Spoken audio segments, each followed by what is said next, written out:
now in about halfway through season 4, and Brainy is my favorite character. That dude is amazing. I just love every scene he's in. We are live now on Lords of Pain Radio. So, All right, so now wrestling talk. welcome everybody to LOP Radio. I'm your host, Zanman Shane Sabunia, along with my good buddy, the Honorable Jeff.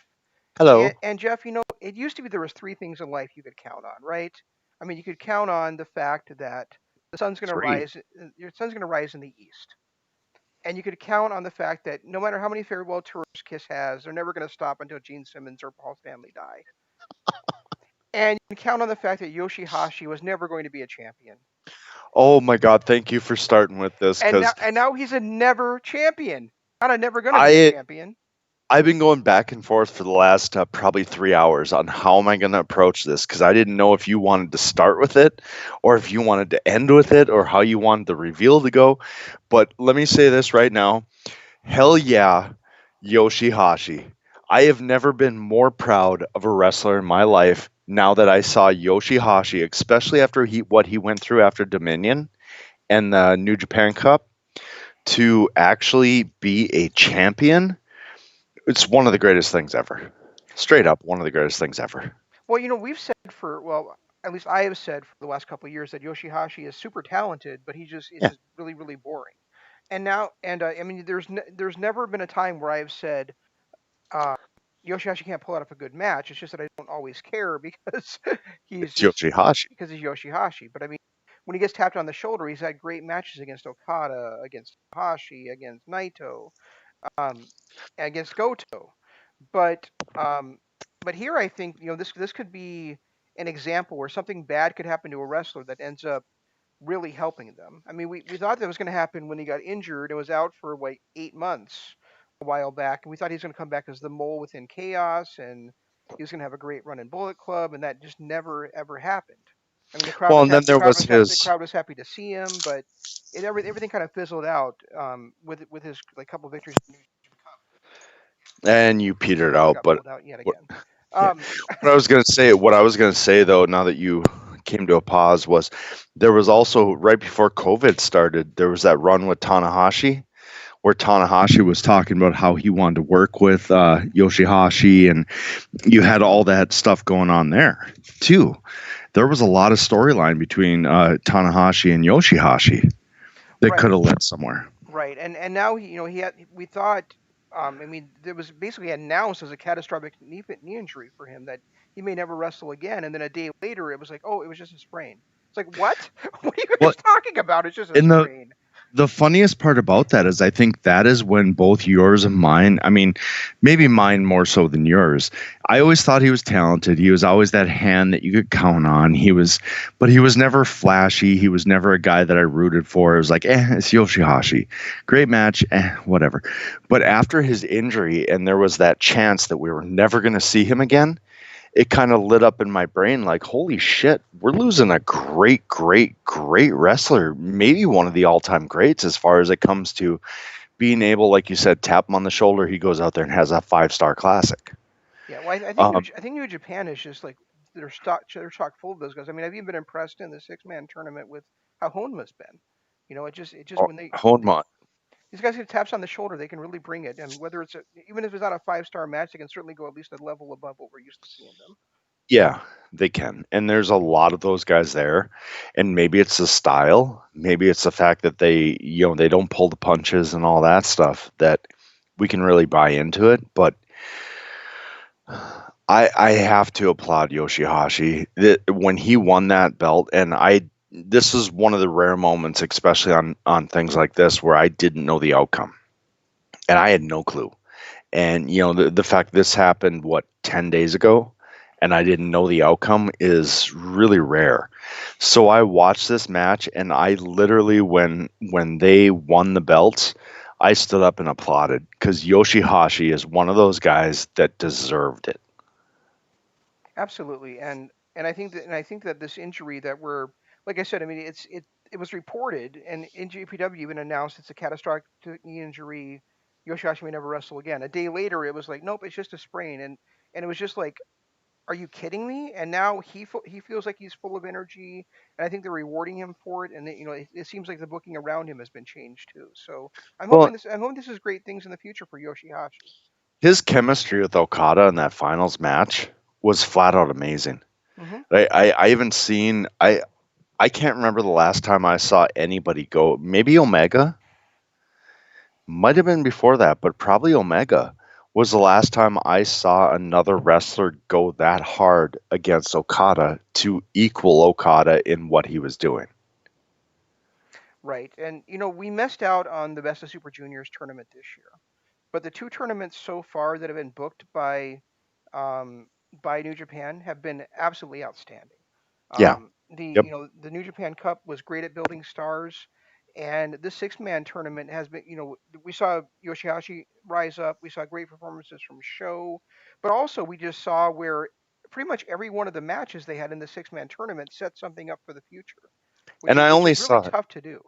I only saw the last three, just so you're aware. I didn't see the quarters. I saw the semis and the finals. Um, but what I saw, like, there's something happening with Ishii and Kota Ibushi Hmm. that's going to lead to great things.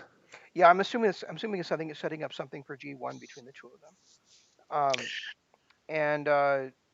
And you're gonna get. And I know you said you didn't see the previous matches. I don't know if you watched the match I told you to the other tag match I told you to watch, I but I didn't. I tried to get it in tonight and I couldn't.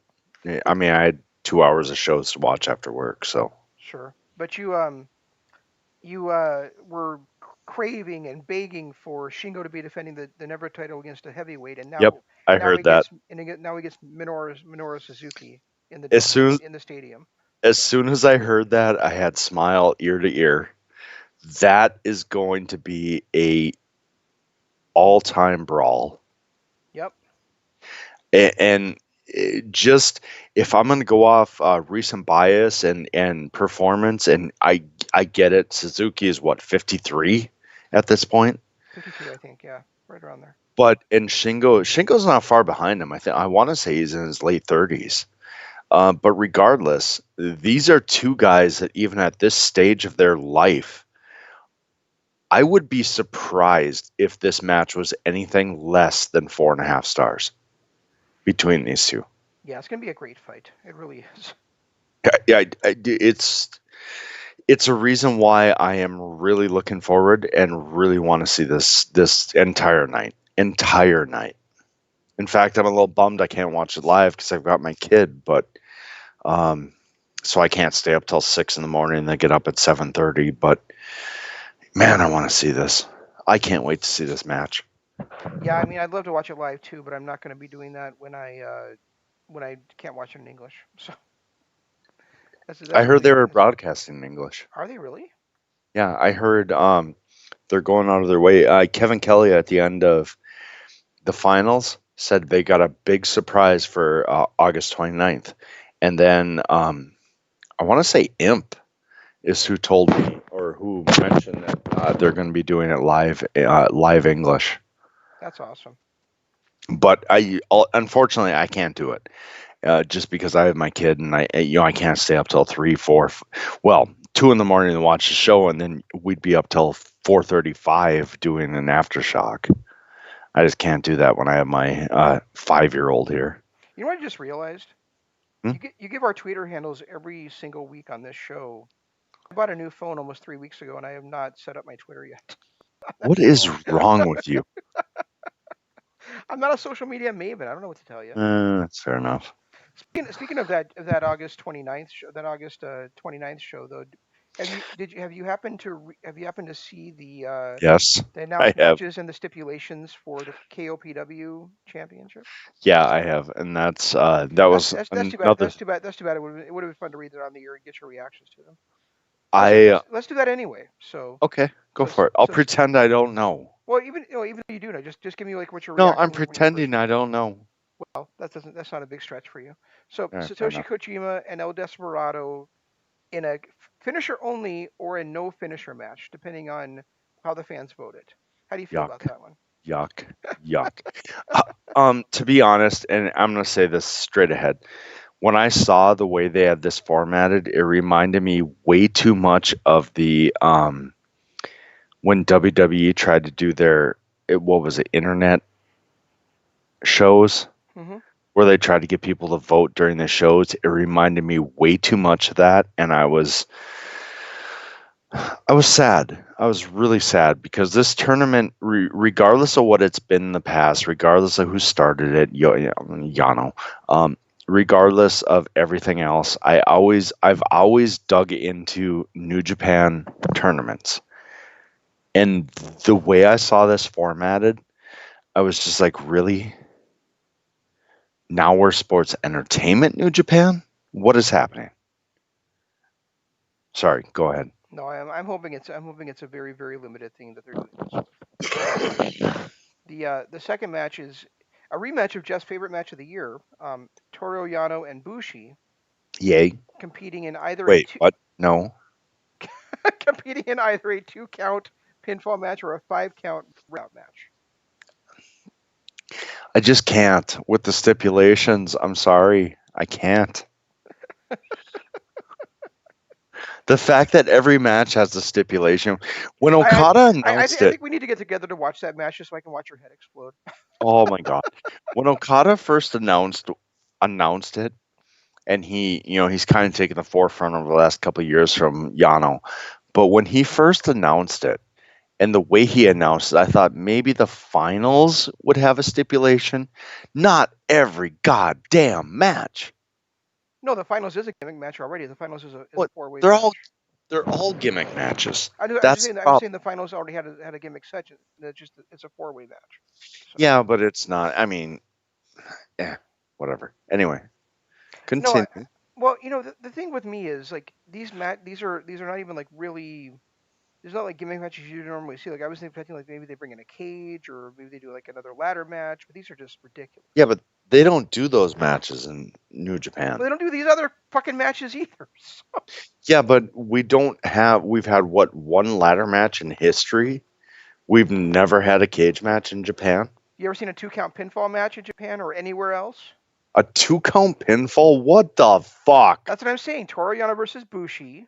The Oh, stipulations the fans get to vote for either it's a 2 count pinfall match or a 5 count ring out match. it's got what the fuck? Continue. I can't even comment. My head will explode. I just Did you get what Kojima? Did you want me to say Kojima versus Desperado again? please don't. Okay. Please never. So Kazuchika Okada and Yujiro Takahashi will compete Ugh. will compete in either a 1 versus 3 handicap match or a lumberjack with leather belt death match. What the 1 versus 3? Okay, who's going to be the partners on either side? Well, I think it'd be Okada versus Takahashi, Jado, and Gato is how it would work. Right, but okay, the other side in chaos. I don't think it would go the other side. Well, I know because we've got to make the baby face look good and go against everything. But let's just say, for example, first of all, is Takahashi versus Okada again. Ugh. And then we have You know this that a ridiculous. lumberjack you know that a lumberjack with leather belt death match stipulation makes you cream your shorts, Jeff. Kinda. I may have just gotten a chubby. I'm just saying. If I got to watch Okada and Takahashi hit each other with leather belts, that'd be one thing. But having lumberjacks out there doing it just kind of takes something away from it to me. It's too much. It's too much. It really is. But the one match of this first round that I think is really going to be sensational. The stipulation has already been agreed upon. Ugh. It's Show versus Sonata in a submission match. Okay, I'm okay with that. I'm actually really okay with that because Yeah. I want to see. And I mentioned this earlier, and I want to talk about it now a bit. But um, the money clip and the submission matches aside, Sanaj's got his show. We haven't seen anything. Whatever, they can do that. That's great. But as long as we're talking about submission moves, the money clip is the worst submission in NJPW because, well, it might be the worst submission in the world. It's a great submission. I'm not gonna lie. Sergeant Slaughter used it forever. Okada could have taken it and made it great, but the problem is he puts that goddamn move on 5 times a match. That ruined it during the G1, especially his match against Tanahashi. That move was literally on 5 to 6 times. At that point, it loses all relevance as a finisher. And I think the other problem with it is it's just the way he lackadaisically puts it on. You know, it doesn't even look like he's trying to hurt you with it. He's just kind of like, oh, da da da da da da da. You know, like I really do not like it at all in No, any I don't in either. any way, shape, or form or fashion. And I think the move could have been great, but for me, like you said, lackadaisical way of putting it on. But for me, what could have made it was if it was a true finisher. But he's using it as rest holds right now, and I think that's where my main issue is because it's not a true finisher. He puts every match he's got it on at least 3 times. Hmm. And then he may tap someone out, but that'd be like seeing the Lion Tamer from Chris Jericho put on 5 times. The Crippler for Crossface just constantly put on for like a half hour.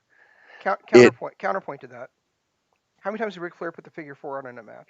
No, it was shitty too. I'm not gonna lie, Okay. but at the time, Ric Flair was in a whole different era.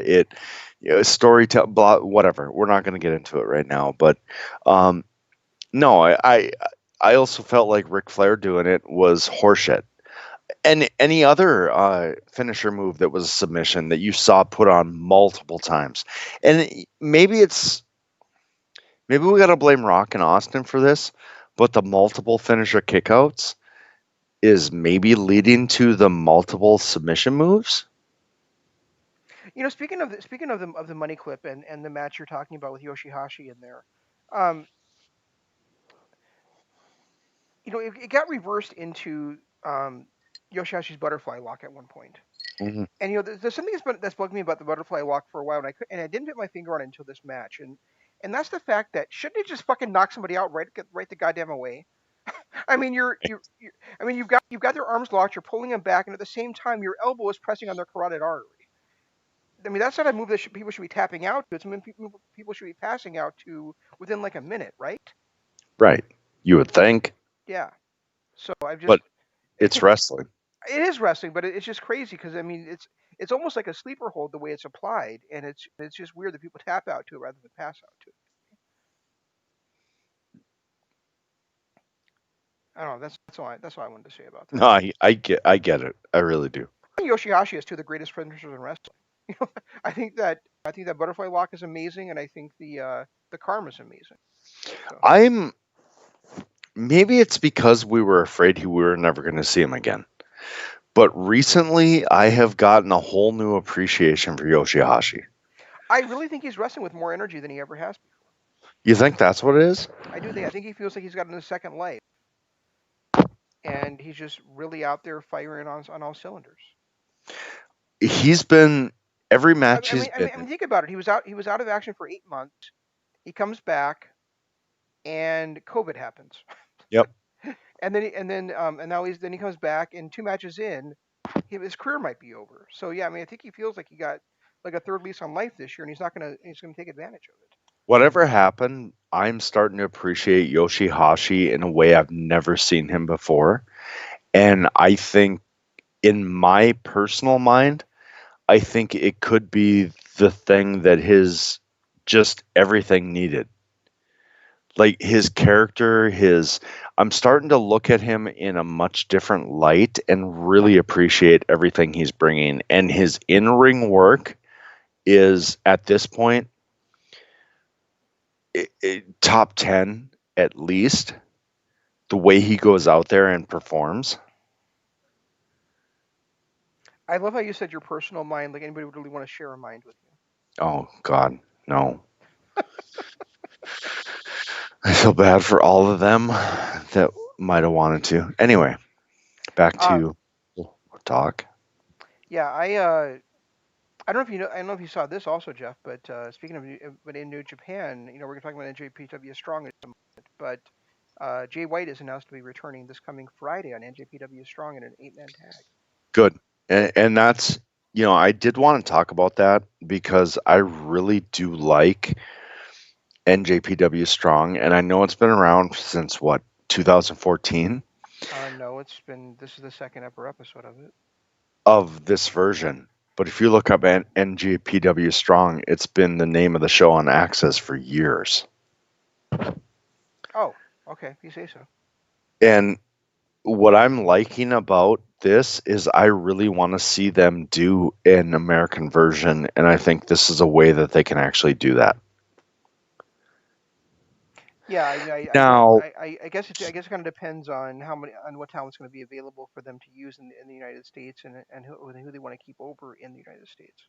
keep in mind there's going to have to be some crossover eventually when everything opens up, but for now, I would really like to see, I like the cast of characters. I like the fact that they're doing their thing. I just don't want to see a guy like Jay White and John Moxley be capped at the US title. So there's going to have to eventually be some crossover, and as things open up, they can do that. But right now, I'm really, really enjoying just what's going on with the show itself. Yeah, and it's really odd, for me to think about, like this tournament being for um, the number one contendership for the United States Championship, because it's like, okay, you won the tournament there, but is AEW really going to let John Moxley defend the U.S. title for New Japan on American soil? So probably not, which means that they have to wait till they can get back to Japan, which might be 3 or 4 months still from now. And then Moxley would have to go over to Japan, which could be a while, and they may not want him traveling with the COVID stuff going on. So, I mean, is this for a title shot Well, not going to happen until like August of 2021?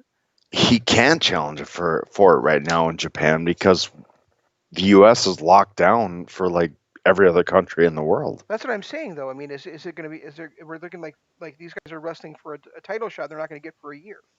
I would think that they would have worked that out beforehand. You really think Tony Khan is going to let his top asset, the world champion of his company, defend his title on U.S. soil for somebody else? After what Tony Khan and AEW has become versus what I thought they were to begin with, I have to agree with you. A year ago, I would have said, yeah, of course he would. That brings more eyes on AEW wrestling. Now it just seems like he is Vince McMahon light. Ouch. Agree, but ouch. I'm just saying, and and that hurts. That really hurts me to say that because above everyone else, all in the whole thing leading up, 2019 happened. I was all in on AEW. I thought they were going to go out and change the world. And all they did was give us New Japan style wrestling with uh, WWE style storytelling. And And I mean, to be fair to them, that might be something that a lot of people are interested in seeing. It's just not something it that you and I are interested in seeing. no, and yeah, I agree. If they had stuck more towards the New Japan style, as far as storytelling and things like that, I may have been more interested.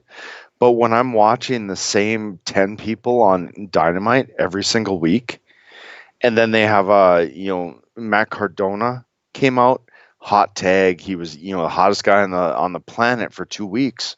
Never heard We of haven't him. seen. Yeah, we haven't. Well, you know what I mean. Anyway, I we don't know haven't. what you mean because I haven't seen AEW for weeks, so I don't know who Matt Oh, Cardona really? even is. Zack Ryder. Zach, Oh, yeah, oh, Zack Ryder oh. came out hot tag with Cody, and then he had a pretty great match, and then he's disappeared. Has been on for 2 weeks, and AEW has gotten really good about that, and that's what annoys me, is they get these guys on the cusp of greatness, and then they disappear and I don't know if it's I mean we don't see Matt and Nick out there every week. We don't see Kenny necessarily out there every week, but we definitely see Cody out there every week. And it just feels like unless you're a main eventer, and maybe it's because they're doing more New Japan style wrestling with the 5 matches in 2 hours, that there's not enough TV time. Maybe they need a second show. I guess I don't know. But right now, it seems like we're getting the same people trotted out there every week, and a lot of this young shining talent like Darby Allen, like what the hell's their name? Hybrid 2K, even Private Party are not getting on the show as much as they should. So they're kind of left in the dust for FTR, for Kenny and Paige, for Cody and whoever his mystery opponent of the week is that we find out the week before. It just really seems like they're all getting left in the dust. Yeah, I mean, it's weird because like I thought about this like earlier today. Like I haven't seen AEW in like I don't know a month now or close to it, and I don't feel bad about it. I don't miss it. But we had already talked about this. Like I really I feel like a couple of things happened like right around the same time that really made me lose interest in it. Like one of them is the rise of Cody as the TV champion, which I thought was a ridiculous title to create in the first place, and then putting it on him was made it twice as ridiculous. Right. And then they just deciding to get rid of the Hangman Page storyline. Yeah, which That got dropped, and they keep teasing it because I've continued to watch it here and there, but they keep teasing it. too bad. Too But bad. then, It doesn't matter. yeah, I mean without them continuing it since when he first returned, I really don't care if they keep teasing it or not. right, exactly. I'm right there with you. I mean that just tells me they didn't know what the hell they wanted to do, and that really I guess bugs me. Well, and the worst part is we were actually down on it to begin with because you were taking the two top stars in your promotion, and still, I mean, still, I would argue that Paige and Omega are still the two top stars in that promotion, regardless of Moxley, regardless of everyone else. You can't turn one of those two guys heel. I don't know if I would say stars because I think you have to put Jericho in that in that spot. Okay, top two faces. Okay, fair enough. Because at the time when they were doing this, nobody got louder cheers than those two. Nobody did. Right.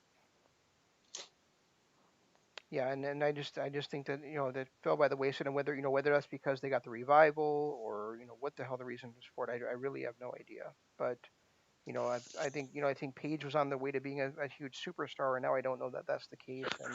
And unfortunately, as much as I was on his bandwagon, if it does happen, I'm probably not going to see it. So maybe that's how I should follow AEW is like I never follow WWE on YouTube like a lot of people do, but I maybe that's what I should do with AEW is just kind of like watch the clips on YouTube that I care about Honestly, that's what I've been doing.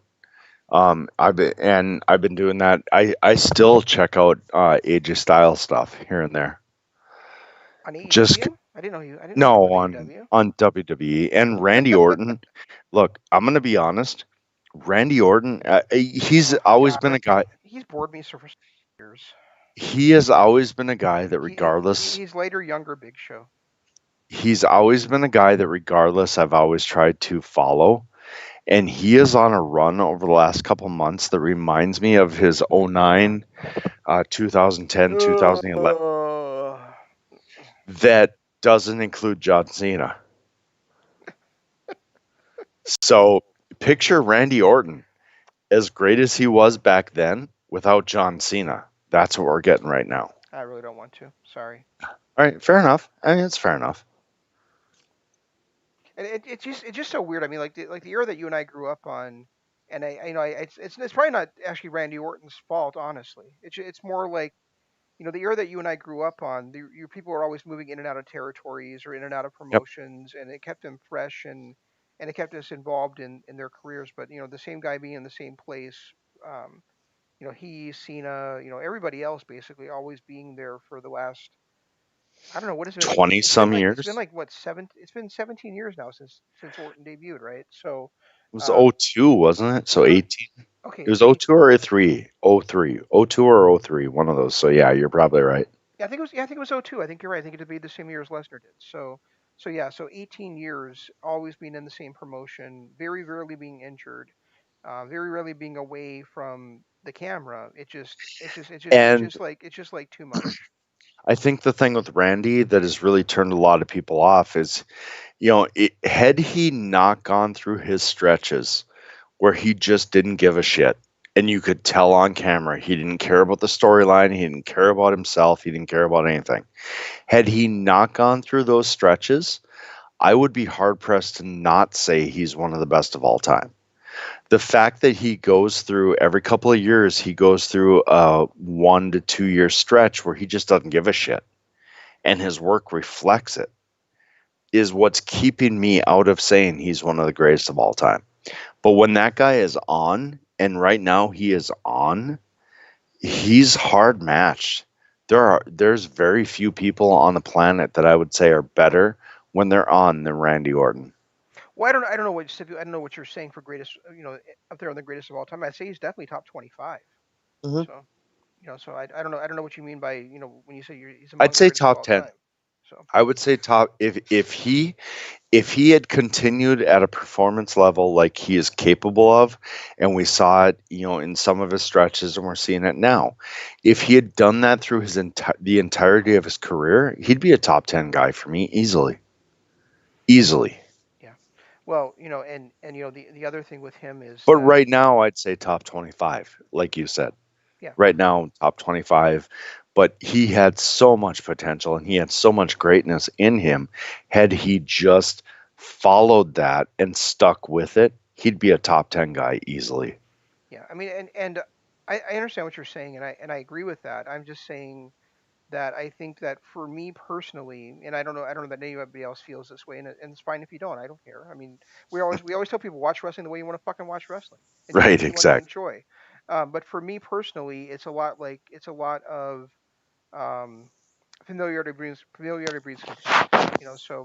So like when a guy's there for 18 or 20 years in the same promotion, to me it's not like a baseball team or a basketball team where you're like constantly cheering for that guy. It's just this is a character you've seen over all this time, and it's just kind of like this guy again. I want some fresh blood in there. That's just how I feel. And I felt that way about John Cena. I feel that way about Randy Orton. I feel that way about the Big Show, Brock, Undertaker. Name it. Yeah, Lesnar's another one. Yeah, granted he left for like 4 years, but when he came back, there was nothing that changed about his character. he left for 8 years. Was it 8 years? Yeah, It was a long. Regardless, when he came back, I looked at him like, oh, it's Sam Brock Lesnar. and these rumors of CM Punk being in a faction for WWE just kind of made me want to barf. So I'm so sick of that retribution faction. If you're gonna do this faction, look, it, I'm all it for it. it's got to be Undisputed Era, right? Mm. Nope. What I'd heard it was um, Champa, Gargano, and another guy, and then Candice LeRae. Oh, okay. But regardless, if you're gonna run the program they're running, we're now on a month of these little assaults happening. They have not yet attacked one wrestler. They attacked a backstage truck. They attacked an empty ring. They attacked some generators outside. If you're going to actually pull this, That's actually kind of cool. I kind of like that. it is, but at some There's a bunch point, of vandals. yeah, exactly. They're not serious competitors, though. Until you come in like Nexus did and fucking destroy everybody, including ring announcers, I got no time for you. So you said they attacked a truck in the backstage, right? Yeah. Were they happen? Did they happen to be throwing Ken Shamrock and Sammy Callahan into the truck over and over again? Okay, that would have been great, but no. So that needs to be like somebody like a meme somebody makes up. That would have been amazing, but no, that's not what happened. No, no. Call back to one of Jeff and I's least favorite matches of the year. Yes, right. Well, it was a great match until they went outside and it became a backstage segment. Oh. Anyway, so on to the U.S. version, New Japan Cup. You sent me a text about that last night, and I have to say that like when I watched it, that very first episode, I'm like, are you kidding me? What the fuck is the point of right? having Brody King come in and then you have him lose to Tama Tonga? And lose the way he did Yeah, I mean lose clean in the middle of the ring to the gun stun. someday. He's just as fluid as he is in the ring. And I don't know what his mic skills are like, but the way he is in the ring, he is going to be a superstar. But the first two matches went like I expected. Kenta and Cobb. It is what it is. But I really, really, in the last two matches, thought it was going to be Chase Owens and Brody King. I'm gonna take your word for it on Carl Fredericks because you were trying to sell me on Show a couple years ago, and I was like, no, Yo is better. Now I'm just totally into Show. So, Right. but Exactly. I mean, I Carl Fredericks just bores me to tears right now, but I'll take for it. There's something about him. I don't know what it is, but there's something that I see in this guy where he's got it. And He's got I, that. and ever since I saw them both, I've liked Clark Connor so much better than him. So, Clark Connors is good. He really is. But there's something. I think Carl Fredericks is going to be the bigger guy, the bigger star. Um, I put them along with like Eddie Edwards and Davey Richards. Davey Richards is by far the more talented, Clark Connors, but Carl Edwards has that it factor that Carl, Eddie you Edwards said Carl Edwards. or Carl Fredericks. Sorry, sorry. That's all right Why am I thinking Carl Edwards? Wow. because you're talking about Anyway, Eddie Edwards, so you just regard conflated the two together. That's all. but regardless, I think Carl Fredericks has that Eddie Edwards it factor, where it's just he's going to be the guy in the long run. Fair enough. I mean, Anyway, I don't personally don't see it. I mean, but I think Fredericks has that. Connors has that, but it was the same. but It but was the but, but same I don't thing. but I don't think either one of them is gonna be bigger. So I think fucking Gabriel Kidd is. So No, Gabriel Kidd is going to be a mountain of a man for years to come. And the fact that he's as young as he is, none of these guys that are on the current roster are going to reach his potential.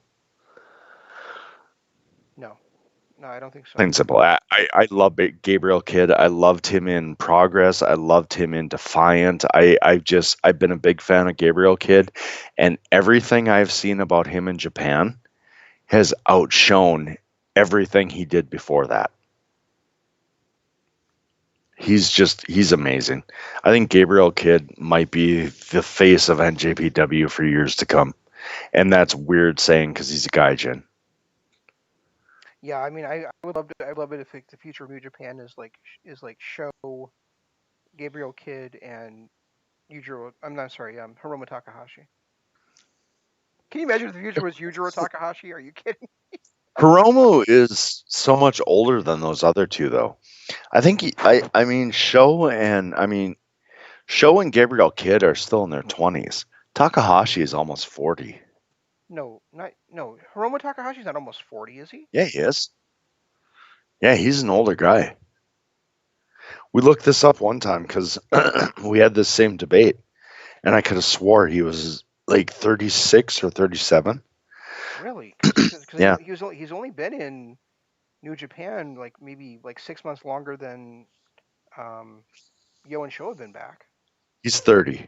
Okay, he's 30. So I guess he's got a good decade. Yeah, don't try to age our boy. What the hell are you So talking about? I I just thought he was younger the first time I saw him. What the fuck? Type in show and it's not no bad. But you have to also realize that Hiromu lost almost 2 full years of his career due to that injury too. Well, I guess show is 32. 32 or 30 also. 30 also. Okay.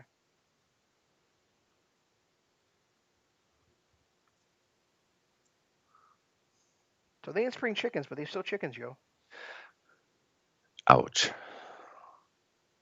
I don't even know what that meant, but Yeah, I don't either, but it was bad. Don't ever say it again. yeah, especially considering that Tama Tonga lost in the second round of the tournament anyway. It just seems weird to me that he beat Brody King in that first round. I just I don't Were see were they like dead set on having it be babyface versus heel the whole time? That's probably what it was, right? Gabriel Kidd is 23. Gabriel Kidd is the future of NJPW or the future of wrestling. He's only 23. Oh, he's He's 23. Okay, yeah, I know you said that, but I heard 26 at the same time. You said 23. he's younger than MJF, he's younger than Jungle Boy, he's younger than every one of your favorite wrestlers. He's only 23. But is he younger than my favorite wrestler's favorite wrestler? Nobody is younger than your favorite wrestler's favorite wrestler. That's what I just asked I really wish David Starr would come back. you. I miss David Starr. He's not going to though. I know, but I miss David Starr. He was Goddamn so hashtag good. speaking out scandal. He was so good. And his tag teams that we watched with him and Jordan Devlin, amazing. Absolutely amazing. I know. Anyway, There's so many people out there like you and me that unlike you and me that care more about the wrestling than care about the allegations and that kind of jazz. So yeah, a performer performs. They're all scumbags. We get that. We get it. I mean, fuck, if you had that much money, wouldn't you be a a scumbag? I know I would be. if I had that much money, I'd be at the poker tables night and day. So I'd just be a scumbag. I mean, we know. you play poker, I'm going to be a scumbag. Well, some would argue Anyway, that some would argue there's no difference between the two of them. well, someone argue that I'm not already a scumbag. Anyway, David Finlay versus Tama Tonga was a bad call. I'm sorry, but I did not like that matchup. I didn't like the match. I didn't like anything about it. And the fact that David Finlay went on leads me to believe that it's Kenta. And that upsets me because when you look at this off the top and not as a wrestling fan, not as a whatever, Kenta's the one name that jumps out as the winner. Yeah, I mean, I looked at this and to me, looking at it was either Kenta or Jeff Cobb, which is why I was so surprised that they were both on the same side of the bracket. I mean, that to me, like looking at that roster, looking at the 8 guys in the tournament, it was like, oh, that's clearly a Kenta versus Jeff Cobb final. Right. And instead there was a semifinal, which was really odd. Yeah, I agree. That was kind of creepy and really. And I really would have loved to see Jeff Cobb be the guy because then he gets his win back over Moxley if he wins the U.S. title from him. Yeah, but his win was on AEW TV, New Japan. They don't watch that. I know, but between the two of the guys, it would have been nice, you know. I was really bummed because now we got Kenta against David Finlay. What are the odds that David Finlay's going to win just so he can face his best friend, Juice Robinson? I think that if David Finlay wins against Kenta, that's the biggest win of his career. Absolutely, yeah. But you know the way NJPW books that we're never going to see David Finlay against Juice Robinson. Just like we were never going to see Chaos versus Chaos for the Never Openweight Championship. Okay. Yeah, that was kind of cool. I'm not going to lie.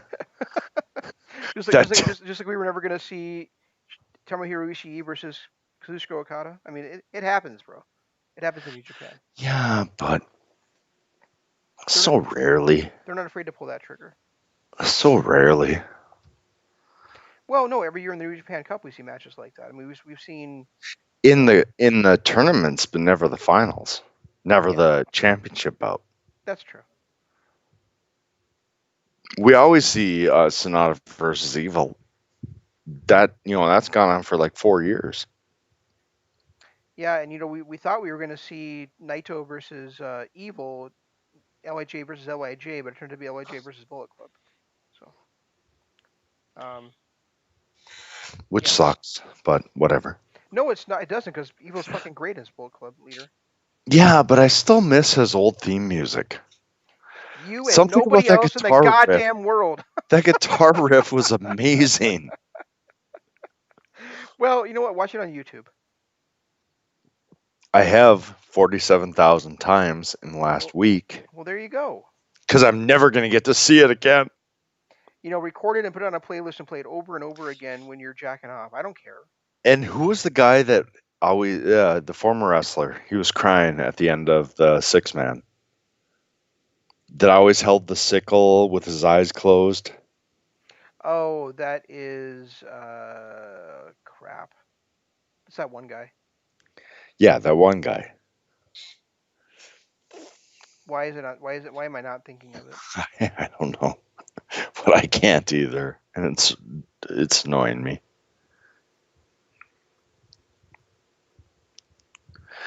And let's just move off that. The Jeff Cobb Tongaloa match, I really enjoyed because I think these two guys, we've seen a lot of the Japanese style with the no audiences and the way they trash talk each other. To see Jeff Cobb and Tongaloa do the exact same thing in the States in English, I felt like really brought a lot to that match. Yeah, absolutely. I mean, even though we knew deep down Jeff Cobb was going to win it, the fact that Tongaloa trash talked him the way he did, kept to his character, and stood up to Jeff Cobb, I thought was just fascinating. That might have been, out of the six matches we watched, that might have been my favorite match just because of all the extra stuff. Um, it was probably right up there with that 6-man tag for me. I really loved that 6-man tag. I thought it was really good. I mean, it wasn't up there with the other 6-man tag that we've seen, with our boys in them, but I thought this was a really good 6-man tag. I meant six matches that I watched in New Japan Cup 2020 USA. Oh, okay. I mean, nothing. That six-man tag with Yoshihashi winning was the best match I watched over the last week. Oh no, I'm saying with the 6-man tag that was on New Japan Strong. Oh yeah, yeah, that was a good match with TJP and oh, I can't think of the rest of them. It's amazing with TJP how much different he looks to me and how much different his demeanor is and his wrestling is when he's not in Impact or Or NXT. WWE. Yeah, Yeah. he's just a totally different guy when he's wrestling for New Japan or Ring of Honor. It's so weird. Yeah, he really does, and he's really good at it. I can't get to the card here, but it was TJP, ACH, and someone else. Milano Connection AT is the guy you were trying to think of before. Okay, yeah. Yeah, I just and I can't think of who the other guy was either. I mean, some of those guys I'd never heard of before, but I still like really enjoyed the high flying nature of the match and the way those guys were hitting each other and striking and flying all over the ring. It was just fantastic. It was PJ Black, Mysterio, and Blake Christian against ACH, TJP, and Alex Zane. Now, TJP, ACH, and PJ Black, we know we're going to get good stuff out of. The other three guys, I'd never seen before, but I was really impressed with Alex Zane. I was really happy to see ACH because I had no idea he had been released by WWE. Oh, yeah, he went through some really awful shit where he called them out and they fired him and then he called them out for firing them. It was pretty brutal for a while.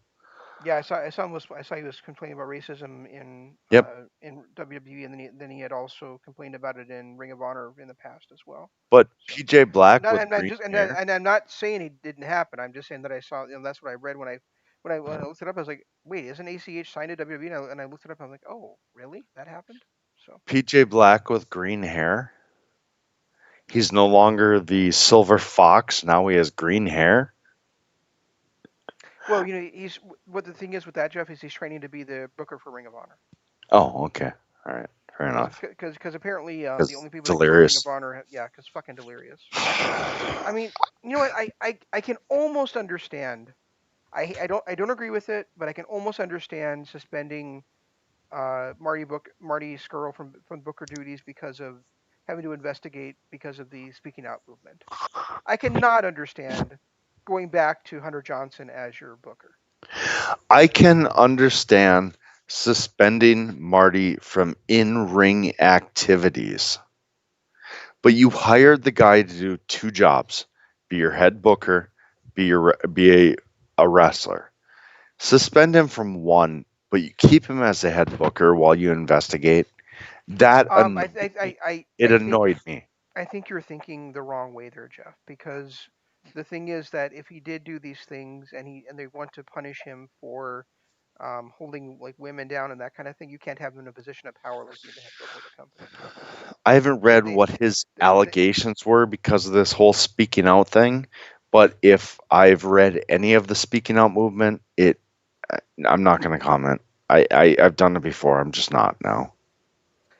yeah, that's fair enough. And my big thing was like, you know, Hunter Johnson was great for many years as a booker, no question.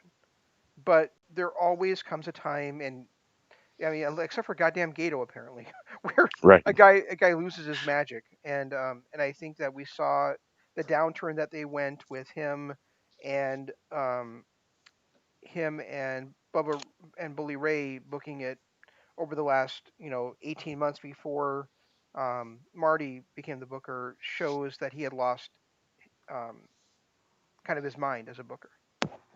Yeah, but was he still booking it or was it mainly Bully? It was him and Bully booking it as like jointly, is what I understand. Okay. I guess I didn't know that. I thought it was Bully the last year and a half. So I know you said you didn't care, but apparently the allegation is that Skrull sexually abused a 16-year-old when she was drunk in 2015 after an IBW UK show, which again has nothing to fucking do with Ring of Honor. Sorry. First of all, it was 5 years ago. Secondly, I, I applaud everyone for speaking out and coming out about the allegations. But if you didn't come out 5 years ago, no, you know what? I need to shut up because no, I Well, my just well, well, my point remains the same over and over again. It should be the responsibility of somebody else, not the current organization you work for, to punish you for it. So, it should be the responsibility of the law. If the law finds him guilty, by all means, arrest his ass. But if you were working for an organization 5, 6, 7 years ago and these allegations come up, do not do anything for public image. Let the law figure it out. If the law comes back, if there's an indictment, sorry, if there's a conviction, then do something. But until there is one of those two things, leave the motherfucker at their job and leave them alone. Sorry, very, very well venting, said. venting over. I totally agree with you. Let the fucking law decide what is wrong. That's why we have it. Yeah. Now, I mean, that said, if somebody like Jeffrey might be accused of something very similar, And of course, you got unplugged right then. if Jeffrey was accused of something very similar in the positions we're at with our company, I'm sure we'd be suspended and under investigation. Um, but I mean, I just don't think that it's right, honestly. So And regardless, I would feel the same way. Let the law decide. You stay in your job, you stay in your position, you stay at what you're doing until the law decides. If the law, fuck this court of public opinion. If the law does not think you are wrong, you are not wrong. That's the reason why we have this in our Constitution. It's the reason why we're in this country. That's the reason why we do this. The law is the ultimate say. And wait, yes, wasn't there a 27th Amendment about how we can now be tried on Twitter? I thought there was. on Twitter or social media or podcasts, there, there's a jury for a reason. And it's not always right. I get it. Sometimes the guilty go free, sometimes the guilty are absolved, whatever. But ultimately, it's a jury of our peers. It's been that way for 300 goddamn years. Let's just continue with it. Stop judging people for hearsay. And I'm not going to say it's hearsay. I want to retract that. I'm not going to say it did or did not happen.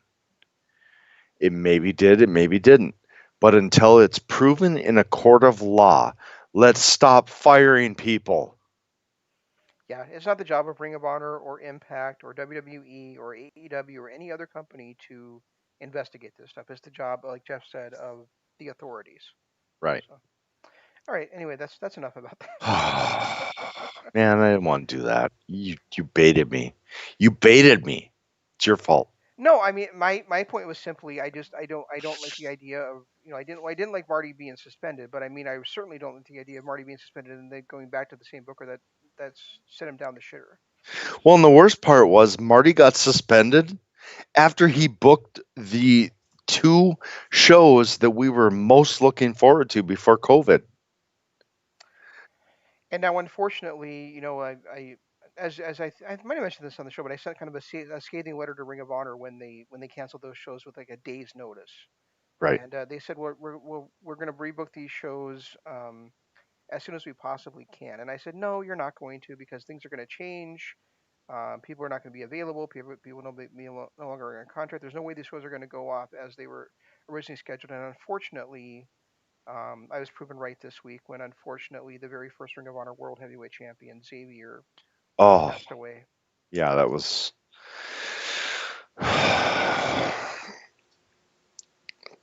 kind of off the clock. I've been going back and watching a lot of shows, and I really enjoyed his work.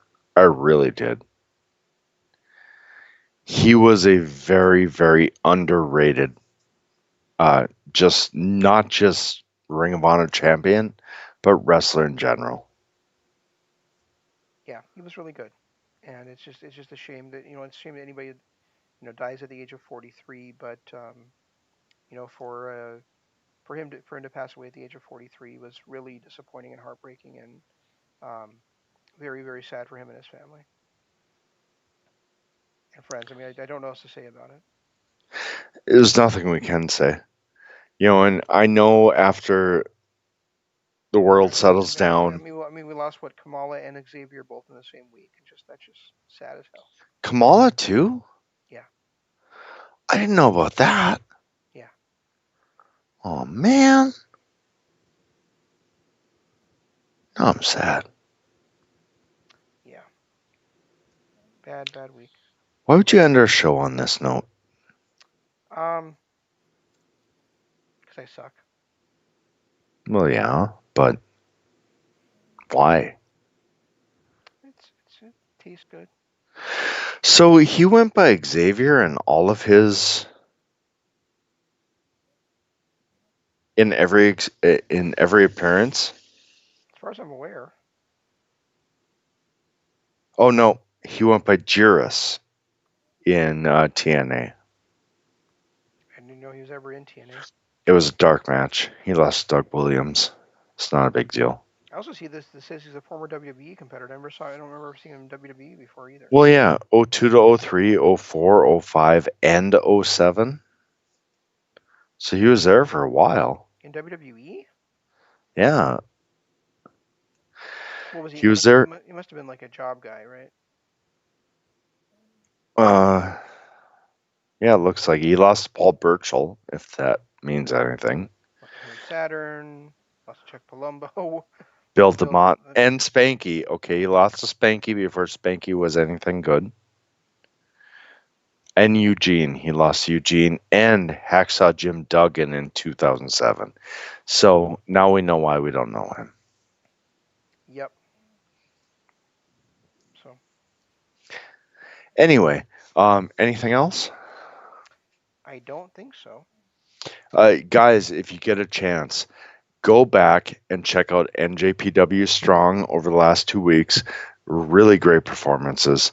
And also the six-man tag tournament, just to watch Yoshihashi get that pinnacle moment of his career is worth it. You have to go back and watch that. You will not be disappointed. Um, Oh, there's also like one moment that Jeff missed in that tournament because he wasn't able to watch all of it. But there's a six-man tag between uh, Hiroshi Tanahashi, Kota Ibushi, and Master Wato against the Suzuki Gun team of Taichi, Zack Sabre Jr., and Kanamura, where we finally get Ibushi's decision about joining um, about joining Suzuki-gun and the big payoff to them finally getting a shot at the tag titles. So, The only problem with that, I wanted to go back and watch that, but I heard Master Wato was like a sixth ring player in that. he was He what? didn't he didn't make it anywhere near the match. He was in for brief moments, and I'm starting to really like Master Wato. Yeah, but the story of that match was involved was well. First of all, he did. There's always a spot where not I shouldn't say always, but he had the kind of the spot where he was going to do he did a flying flippy do thing out of the ring to take out two of the guys, Flying flippy do. and then It's the best thing I've heard tonight. and then there was the great finish where Tanahashi finally got the pinfall over Tai Chi to set up them getting the tag team title shots in the stadium. So All right. Maybe I'll go back and watch it. Anyway, Patreon. We have a Patreon site. It's patreon.com/Kingdom of Honor. You can go there. You can listen to our archives. We have 5 free shows up it's the last 5 shows we've done. After that, it goes to the archives. And in the archives, you can go all the way back to our first shows back in 2014. Plus, we do exclusive stuff on there. We do breaking down older pay-per-views. Ring of Honor and ECW come to mind. We've done some retrospectives on different wrestlers: Chris Benoit, um, Eddie Guerrero, Rob Van Dam, Randy Savage. We do that occasionally. We also do a lot of exclusive shows that are not wrestling related. We did the whole Jessica Jones series. We did the whole. We've done multiple series since then. I can't even think of some off the top of my head, but we've done a lot of series. Right now, we're working on Doom Patrol. So head over to our patreon.com/Kingdom of Honor. Sign up for a donation. Um, it, as much as $5, we would appreciate it. And if you could do that, you'd get access to a lot of content over the last couple of years. YouTube.com, we do that on not only this channel, which is youtube.com/Kingdom of Honor, but also on youtube.com/LOP Calvin. Hit that up, hit the like button, hit the subscribe button, then go over to the other channel. Same thing. We do this live at least once a week. And soon after our hell months are finished, we'll get back to doing it at least on Mondays and Tuesdays.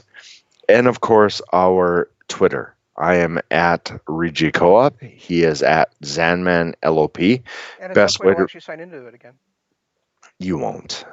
You won't do it. Don't lie. So it's at Regi Co-op. Use the hashtag KOH. I respond to everything on the hashtag KOH. So you go ahead and hit that up. I look it up a couple times a day and I respond to every question, every desire, every request, anything. Desire. Right? You like how I did the little lisp to it too? Desire. Right. Desire. Anyway, I'm done. Go ahead, Jay. It's all you now. Stay tuned this week to the other shows here on LP Radio. On Thursday is Im's LP Radio Adventure. Or actually, I think he's doing it like several different nights a week these days. I don't know. I don't pay attention. And then and then we've got the WWF The I Legacy just listen Series. to it. I don't pay attention, but I listen to it every time it's out. And there's also other shows going on here right here on the stream. So that's all we've got. We'll try to do better next time. This is Shane saying long days, pleasant nights, and Jeff saying Goodbye.